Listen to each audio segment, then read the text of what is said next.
কারণ আমরা ঐক্য কিসের উপর করি? সবাই মিলে অমুক ভাইকে বানাই।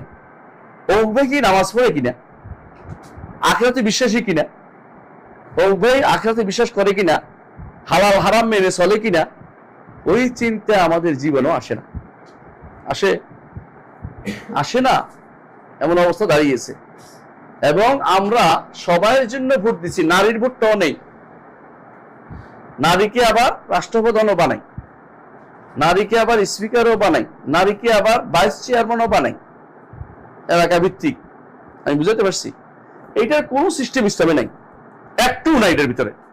আপনি যে গণতন্ত্র দিয়ে আকামটা করতেছেন, এটা তো ইসলামে নাই। এটা বলতে গেলে আপনি হচ্ছেন সবচেয়ে খারাপ লোক। পরিবর্তিত পরিস্থিতিতে এগুলো মেনে নিতে হয়, আপনি বলবেন।